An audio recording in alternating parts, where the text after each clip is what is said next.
போதுமா நமக்கு குளிப்பு தண்ணி அவ்வளவுதான். என்ன பாதுகாப்பு இருக்கு இங்க மக்களுக்கு? எல்லாருக்கும் வணக்கம். தமிழ்நாடு அனைத்து வகை மருத்துவமனை மற்றும் பாதுகாப்பு நிலைமைக்கான சங்கத்தினுடைய திண்டுக்கல் மாவட்ட தலைவர் ஜெயந்தி பேசுறேன். மணி நாங்க சென்னைக்கு போராட்டத்துக்கு வந்திருந்தோம். இன்னைக்கு காவல்துறை ரொம்ப அற்புதமா எங்களை ரொம்ப கையாண்டு இருக்காங்க. மணி இப்ப 12:30 இரவு 12:30 எங்களுக்கு என்ன சொல்லி அழைச்சாங்க. போராட்டத்துல பங்கேற்றோம், அரெஸ்ட் பண்ணாங்க, ராஜாஜி ஸ்டேடியத்துல வச்சாங்க. திரும்ப 6 மணிக்கு நாங்க தொடர்ந்து போராட்டம் பண்ணுவோம்னு சொன்ன உடனே நாங்க உங்களை மண்டபத்துல பத்திரமா கொண்டு போய் விடுறோம், நீங்க எல்லாரும் பஸ்ல ஏறுங்கன்னு ஒண்ணுமே சொல்லாம பஸ்ல ஏத்தி ஒரு 4 மணி நேரமா எங்களை பஸ்ஸ ஓட்டி கொண்டு போய் கிளாம்பாக்கம் பஸ் ஸ்டாண்ட்ல நிப்பாட்டினாங்க.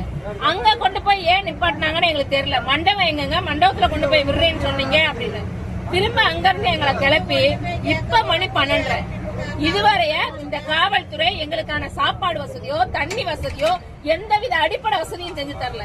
இங்க பாத்தீங்கன்னா ஒரு 100க்கு மேற்பட்ட மாற்றுத்திறனாளிகள் இந்த பஸ்ஸுக்குள்ள இருக்கும். இதுக்கு மேல ஒரு 30 பஸ்ஸுக்கு மேல இங்க இருக்குது, சென்னைக்குள்ள இருக்கு.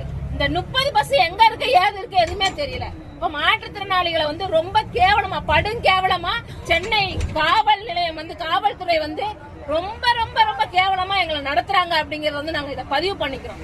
இதை தமிழ்நாடுல இருக்கக்கூடிய எல்லா மக்களும் எங்க மாற்றுத்திறனாளிகளுக்கான குரல் கொடுக்கணும் அப்படிங்கறது அடிப்படையிலையும் மாற்றுத்திறனாளி நம்மளுடைய டாரடெக் சங்கத்துல இருக்கக்கூடிய நண்பர்கள் தோழர்கள் எல்லாரும் நாளைக்கு நம்ம மாநில குழு அறைகூவல் விட்ட அடிப்படையில தமிழ்நாடு முழுவதும் நம்மளுடைய போராட்டத்தை முன்னெடுக்கணும் அப்படிங்கிற அடிப்படையிலையும் நம்ம இந்த ரெக்கார்டை நான் உங்களுக்கு சொல்றேன். ரொம்ப சிரமத்துக்கு மத்தியில கை குழந்தையோட பச்சை குழந்தையோட எதுக்கு ஏறாங்க எதுக்கு இறங்குறாங்கன்னே தெரியல. காவல்துறை இறங்குற காவல்துறை அந்த வாகனத்தோட கதவை திறந்து வைக்க மாட்டேங்காங்க. ஏதோ தீவிரவாதிகளை பிடிச்சு வச்சிருக்க மாதிரி கையில்லாத கால் இல்லாத வாய் பேச முடியாத மாற்றுத்திறனாளிகளை உள்ள பிடிச்சு வச்சுக்கிட்டு நம்ம என்னமா ஓடி போற மாதிரி இந்த காவல்துறை நினைக்கிறாங்க போல.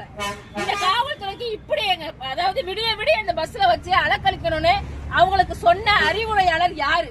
அந்த அதிகாரி யாரு? அந்த அதிகாரிக்கு அவர் மனநோயால பாதிக்கப்பட்டிருக்காரா இல்ல அந்த அதிகாரி மன வளர்ச்சி குன்றியவரா அப்படின்னு அவரை கொஞ்சம் செக் பண்ணி அட்டப்பட வேண்டிய தேவை இருக்கு அப்படிங்கறத நாங்க பாக்குறோம். எங்க ரொம்ப உண்மையிலே ரொம்ப மன வருத்தம். விடியல் அரசு சொல்லி விடியாத ஒரு இரவு எங்களுக்கு காட்டிட்டு இருக்காங்க. இரவு ஃபுல்லா எங்களை சுத்தி வச்சிட்டு இருக்காங்க. சென்னையை பார்க்க வச்சிட்டு இருக்காங்க. இதெல்லாம் நாங்க சென்னையை பார்த்ததே இல்லாத மாதிரி இந்த சென்னை காவல்துறை நடந்துக்குது. இது ரொம்ப ரொம்ப மோசமா நாங்க தமிழ்நாட்டுல இதை பாக்குறோம். இப்படி மாற்றுத்திறனாளிகளை அலக்கடிக்கக்கூடிய ஒரு அரசை இதுவரையே பார்த்தது இல்ல. ஜனநாயகம் குழி தோண்டி புதைச்சிட்டாங்க இந்த அரசு அப்படிங்கறதான் நம்ம சொல்ல வேண்டியது. இதை எல்லாருக்கும் ஷேர் பண்ணுங்க அப்படிங்கறதான் தோழர்.